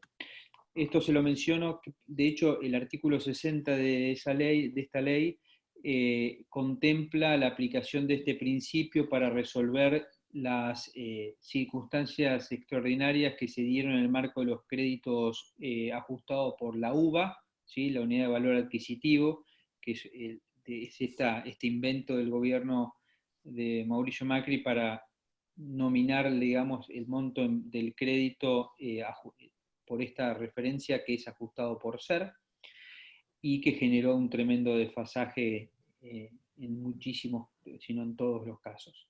Y el otro marco donde se aplica de acuerdo a esta ley es en los planes de ahorro. Dicho esto, claramente veo una directa referencia para poder aplicar el principio del esfuerzo compartido en el marco de esta negociación que tiene que encarar Hernán o sus clientes. Ahora, en cuanto a preconstituir prueba, yo diría que la prueba que se puede ir de alguna manera guardando y teniendo registro sería en todo caso todo lo que tenga que ver en el marco de la negociación. Creo que por ahora me parece que lo que se puede ir haciendo es en el marco de la negociación, que va a demostrar o el cumplimiento de un principio del derecho que es fundamental, que es mitigar el daño, porque la persona va a empezar anticipadamente a hacer esta negociación, la buena fe que tuvo durante el proceso de negociación y efectivamente la aplicación de este principio del sacrificio o el esfuerzo compartido, buscando un poco que la mayor onerosidad que se vino por el desfasaje del tipo de cambio, en todo caso, bueno, hay que ver, pues si paga con BNA, me parece, no sé si realmente va a tener mucha posibilidad de ajustar, pero o sea, no sé si hay tanto esfuerzo para compartir, me parece. Pero asumiendo un escenario donde realmente pueda acreditar que el desfasaje del tipo de cambio le genera un perjuicio significativo, en todo caso sí lo que deberá demostrar que no tiene acceso a esos dólares, ¿sí? Es decir, que no tenía los dólares al momento de obligarse. Acá perdóname, pero te tengo que mencionar algo relevante. Normalmente en los contratos grandes lo que te exigen declarar, esto es importante, en las cláusulas esas de estándar que estaba mencionando Alberto hoy, normalmente te ponen declarar lo siguiente, que vos contás con los dólares billete para afrontar las obligaciones de este contrato. Entonces, si después vos decís, mirá, el gobierno restringió, puedo comprar $200 por mes, con lo cual no puedo acceder al dólar oficial, tengo que irme a un dólar paralelo, y ahí sí se dio este desfasaje tremendo que genera una onerosidad excesiva, bueno, ahí sí tenés un escenario interesante. Y es importante mencionar que esa declaración de que contabas con los dólares es considerada sinceramente como de alguna manera atacable, porque el hecho de que cuentes en una circunstancia con los dólares no quiere decir que vas a reservar la plata y no la vas a utilizar ya sea para el giro de la operación de tu negocio o la atención de otros compromisos, con lo cual de alguna forma se ataca por absurdo, si se quiere, esa exigencia de declaración.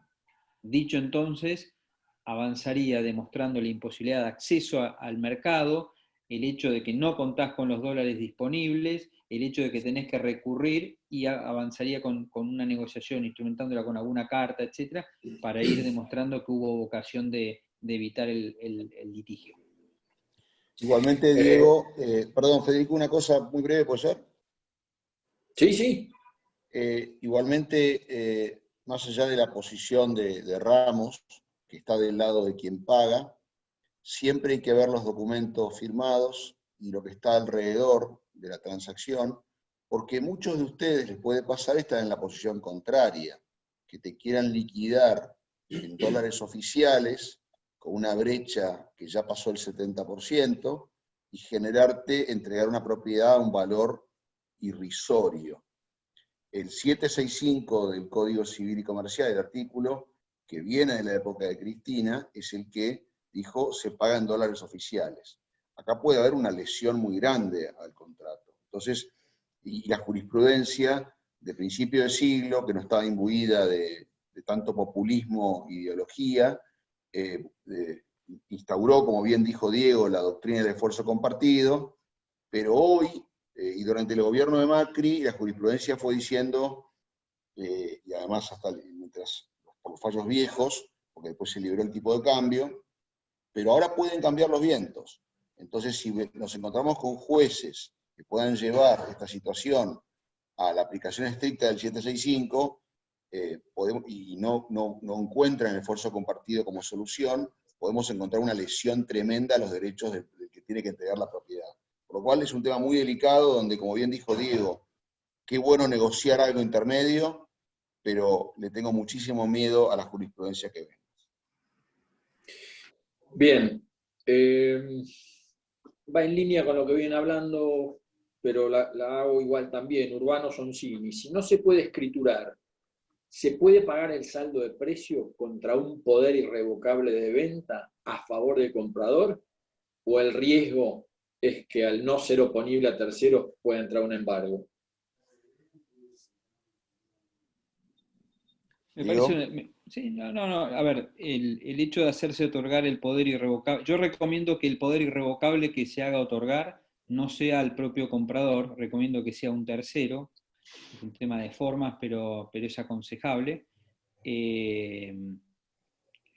obviamente que el contenido sea lo suficiente como para no, que el texto del poder sea suficiente como para no tener problemas al momento de ejecutarlo. Y en cuanto al riesgo, a ver, no es la escritura. El poder irrevocable, poder especial irrevocable para otorgamiento de escrituras, no es la escritura, es un documento que sirve muchísimo para reforzar la situación, pero tenemos que atender el resto de los requisitos que mencionábamos hoy en cuanto a que estén dados en cada operación, ¿sí? El boleto con fecha cierta, el pago del precio debidamente documentado, la buena fe de las partes, y que efectivamente quien haya vendido sea el propietario y que tenga los derechos para disponer plenamente de la propiedad. Entonces, un instrumento no agota la seguridad de la operación, salvo que estemos hablando de una escritura que esté debidamente inscripta en el registro de la propiedad pertinente y ya la persona tenga la posesión, el título y el modo completamos. Clarísimo, Diego. Bien. Santiago Miles, de Santa Fe. ¿Qué perspectiva hay que la feria fiscal termine? ¿Qué impedimento hace que no se abra? Creo en Santa Fe el registro empezó el lunes pasado. Horacio. Micrófono. Sí, la feria fiscal de la que yo hablé es la de AFIP. Esa por ahora va a abrir, va a terminar recién el 10 de mayo. Después, cada fisco provincial, el API en Santa Fe, tiene la posibilidad de dictar autónomamente sus normas, entre ellas dictar feria o no dictar feria. Ahora, esto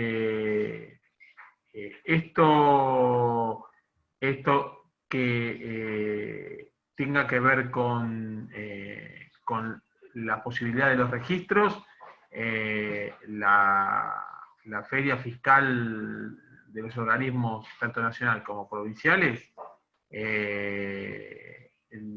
no sé si si van de la mano que los registros sigan a la feria fiscal de las jurisdicciones.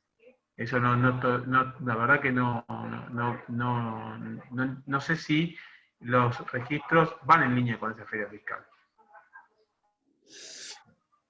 Bien. Alberto, si te parece, ya llevamos hora y media, voy con 2 preguntas más y yo les sugiero ir haciendo el cierre. Y las preguntas que no nos dio el tiempo, después vemos nosotros cómo las trabajamos y hacemos la devolución. ¿Te parece?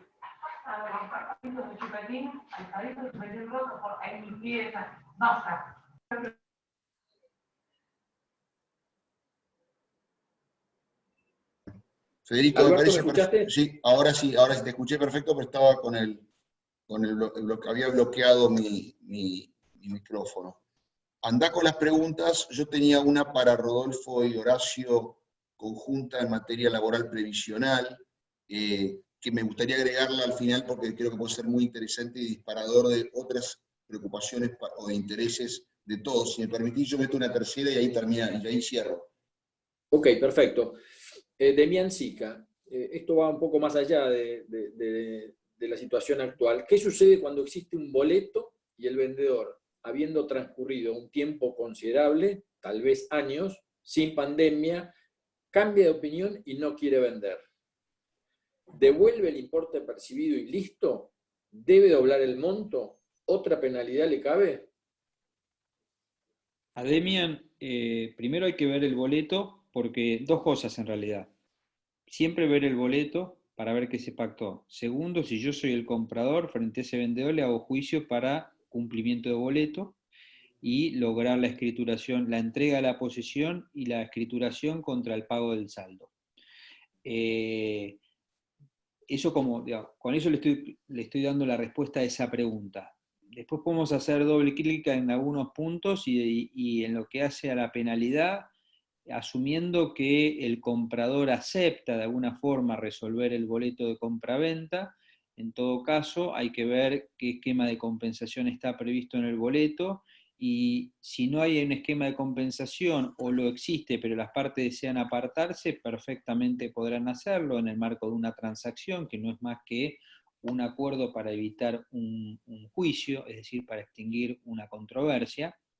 Pero, digamos, no es que si Demian está asesorando a ese vendedor, no es que es una situación de alguna forma media automática donde puede dejar sin efecto la operación y compensar al comprador frustrado de alguna manera tarifada, digamos, sencilla. Es más complejo. Mucho más complejo, Diego, como decís vos. Yo estaba pensando en situaciones que son en cierto sentido comparables, pero no tienen nada que ver. Pero las voy a citar para mostrar la relevancia que tiene un boleto sobre una propiedad. Si yo compré entradas para un show, ahora el 2 de mayo, de River Hudson, que venía a Argentina, y ahora dicen que viene el año que viene, bueno, lo voy a ver el año que viene. Ahora, si me devuelven la plata dentro de 3 meses, financieramente tuve una pérdida horrible. Los que compraron pasajes en pesos hace 6 meses para viajar ahora, y no van a poder viajar porque devino la imposibilidad de viajar, porque ya pasó la oportunidad, no van a hacer el viaje, era un congreso, se canceló, no van a poder ir, se divorciaron, ya no está más la novia, lo que fuera, la realidad es que les van a devolver pesos devaluados. Esto es el ingrediente que tiene la Argentina. Como bien dice Diego, hay que mirar ese contrato, porque a lo mejor, más allá de que se dejó pasar mucho tiempo el comprador y no inició el juicio de escrituración, como bien dice Diego, al vendedor, lo cierto es que las compensaciones tienen que tener lugar. Y esto hay que analizarlo a la luz de lo que diga el contrato, a ver qué dice, y del Código Civil, a ver si el comprador puede recuperar algo, porque si no, en definitiva, le dio la plata al vendedor por muchos años, que la manejó y hizo un bruto negocio, y hay un enriquecimiento injusto de uno en perjuicio del otro. Bien, yo cierro con esta, es un poquitito larga, pero vamos a ver cómo sale. Andrés Carricard, escenario, titular de inmueble en una sociedad anónima. No tiene hecho el estado parcelario del campo, el cual demora entre 45 a 60 días, y quizá más. Dado los hechos de público conocimiento, vendedor propone hacer seña, boleto y escritura. Comprador propone hacer seña y directamente escritura, ya que no quiere correr el riesgo de poner dinero en el boleto, dado que se genera un periodo de sospecha, por llamarlo de una manera, en donde pueden caer embargos, inhibiciones, posibilidad de concurso preventivo o quiebra a la sociedad anónima, desde que se firma el boleto y los 45 o 60 días que puede demorar el estadio parcelario para firmar la escritura. ¿Qué sería lo recomendable? ¿Querés que vaya yo, Alberto? Como quieras. Arranca vos. Bueno, Andrés, la verdad que lo que planteas en tu pregunta es clarísimo en cuanto a las distintas posiciones que normalmente adopta una y otra parte. Yo me inclino por el escenario del comprador. De todas maneras, esto es un tema de alguna manera de interés de ambas partes. ¿En qué sentido? Si el mercado rural estamos en un estado donde las operaciones son frecuentes y este campo la verdad es que me interesa mucho y estoy cerrando un precio atractivo y no quiero perder la posibilidad de comprarlo, bueno, en ese caso yo como como comprador, puede que flexibilice mi posición asumiendo más riesgo del cual me gustaría, ¿sí? Salgo de mi zona de confort y en todo caso instrumentando con un buen boleto de compraventa, avanzo con la pretensión de la parte vendedora. Lo que vos planteás me parece que es más que correcto. ¿Cuál sería la pretensión de una y otra en la normalidad de los casos? Yo, desde el punto de vista del manejo del riesgo, preferiría el escenario del comprador, incluso que la seña a entregar un cheque que sea retenido por la inmobiliaria rural, y en todo caso dilatar todo compromiso de erogación a que esté el estado parcelario, y ahí avanzar directamente con la escritura. Pero como digo, manda al mercado, manda cómo esté de caliente la posibilidad de cierre de esa operación y el interés de asegurarse la tierra. Porque en base a eso está de alguna forma el apetito por riesgo, ¿no? Yo que no tengo nada que agregar a la claridad meridiana de Diego, sí digo esto. Para un comprador con ganas de comprar, que le devuelvan la seña no significa nada, pueden ser bicocas, no es un negocio para ese comprador si se está perdiendo el campo de sus sueños. Entonces, ojo que la seña no te da derecho a escriturar, te da derecho a una seña doblada. $10.000 a que te den 10.000 más, puede no ser nada. El boleto te puede significar meter el 30% para con derecho a escriturar, pero la preocupación de que entren los embargos en el medio que planteás. Entonces ahí es donde, ¿sabés qué? Entra el olfato de mirar y ver si los embargos que puedan entrar son significantes o no, o los vamos a poder descontar mañana del precio de compra y pagarlos. Entonces ahí entra algo muy interesante, en línea con lo que dice Diego, que es que si estamos del lado del comprador, decir, che, ¿qué riesgo querés asumir? ¿El riesgo de que te devuelvan una serie de porquería con la cual no haces nada, o querés asumir el riesgo de poderte meter a controlar esa sociedad? Y a lo mejor en el medio podemos meter algún tipo de control y auditoría de alguna manera en esa sociedad para que no libre cheques, para que no actúe tanto, y ese campo aislarlo lo más posible y sacar la operación adelante. No sé si con esto fuimos claros, Federico. Sí, para mí está clarísimo. Bueno, dados los tiempos, te sugiero hacer la pregunta que tenías y ir cerrando, Alberto. Perfecto, Federico, gracias. Yo le quería preguntar a Rodolfo y Horacio por el tema de los impuestos que se pueden dejar de pagar en general y las cargas sociales que se puedan dejar de pagar de modo muy concreto, porque Horacio hoy habló de rebelión fiscal en cierta medida y hay fastidios. Horacio decía que los impuestos que no se pueden dejar de pagar son los que son la plata de terceros. Y hay plata de terceros en materia laboral, previsional, hay plata de terceros en materia impositiva, pero todos tenemos fresca la memoria de la liberación de Cristóbal López, que construyó un imperio con la plata de terceros y acá no pasó nada. Entonces yo lo que le quiero preguntar a Rodolfo y Horacio es, ¿qué impuestos podemos dejar de pagar realmente si estamos en crisis sin incurrir en responsabilidad? Y lo más práctico posible, pero me parece que puede ser muy interesante para todos.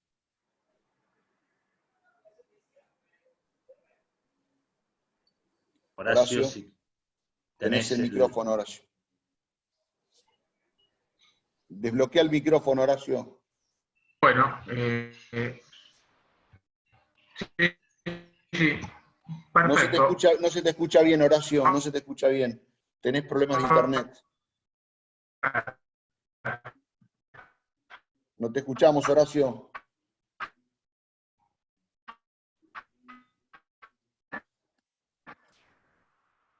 Ya está, ahí se escucha. No se te escucha, Hola. Horacio. A ver ahora. Yo no tengo ni idea del tema, pero si querés cuente un chiste para llenar el hueco. ¿Sí? ¿Ahí se escucha bien? Ahora sí. Hola. Ahora sí. A ver, los impuestos que no pueden dejar de ingresarse son aquellos en los que hayamos actuado como agentes de retención y percepción. ¿Por qué? Porque no son impuestos propios. Un impuesto propio es el impuesto a las ganancias. Un impuesto propio es ingresos brutos. Un impuesto que hayamos recaudado es la retención del impuesto a las ganancias que le hacemos a un proveedor o que le hacemos a los empleados. Entonces, ¿qué impuestos debemos ingresar siempre? Las retenciones de ganancias e IVA por SICORE, las retenciones y percepciones de impuestos provinciales, los aportes del formulario 931, porque el formulario 931 tiene dos partes, tiene aportes y contribuciones. Y dentro de aportes tenemos las sociales. Y Como contribuciones tenemos lo mismo, aportes, contribuciones de seguridad social y contribuciones de obra social. Lo que es plata... Se corta, Horacio. Nosotros, No te estamos pudiendo escuchar, Horacio.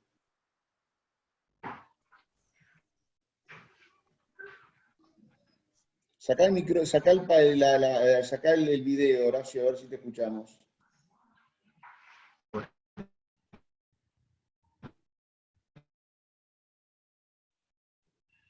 Rodolfo, ¿vos querés decir algo? ¿Querés agregar algo o no?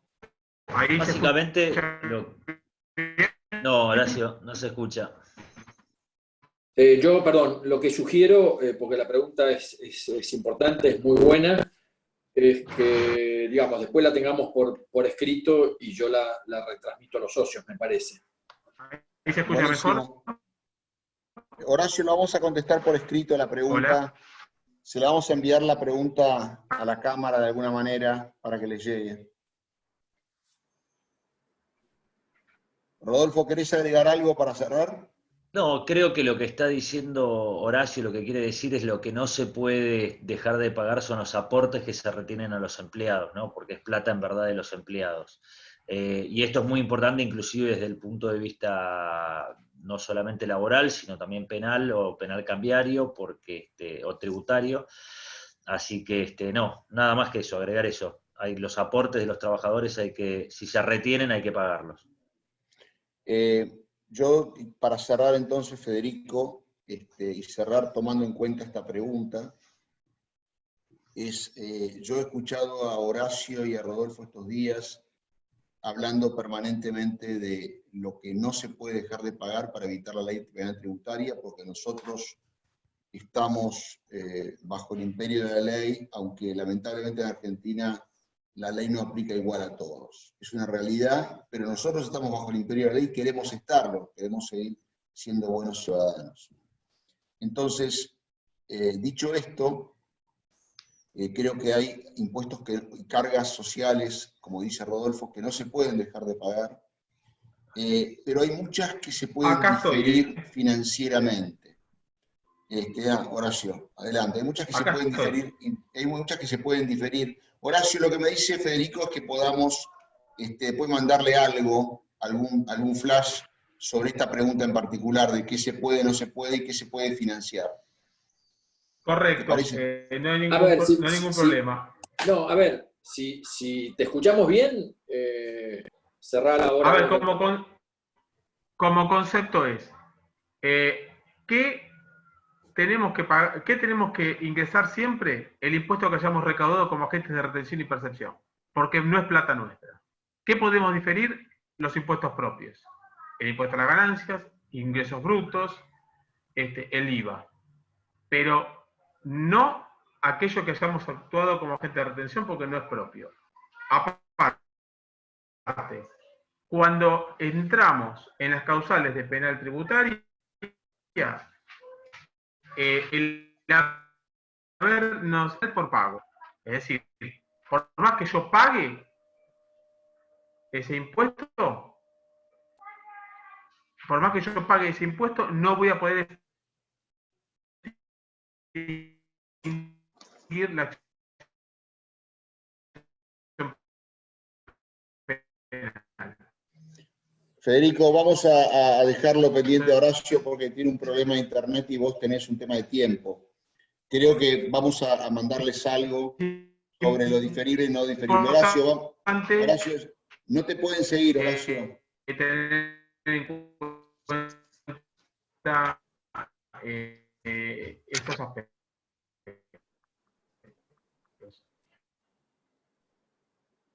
Muchas gracias a todos por el tiempo de mi parte. La verdad que un gusto. Federico. Sí.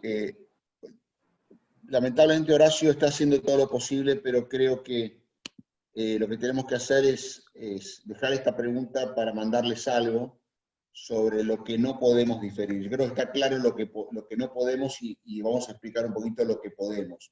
Porque hay mucho, si yo lo escucho mucho a Horacio, hay mucho que se puede planificar fiscalmente cada uno y diferir. Me estoy disfrazando de tributarista, pero Horacio, lamentablemente no te podemos escuchar.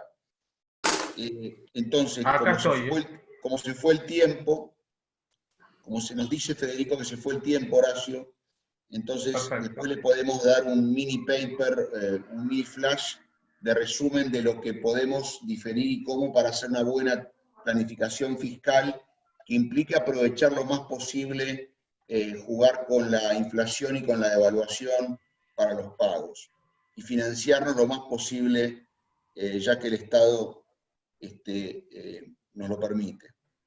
Indudablemente, para cerrar, Federico, hemos visto que hay muchos derechos que uno puede tener frente a esta situación, pero la clave es ejercerlos bien.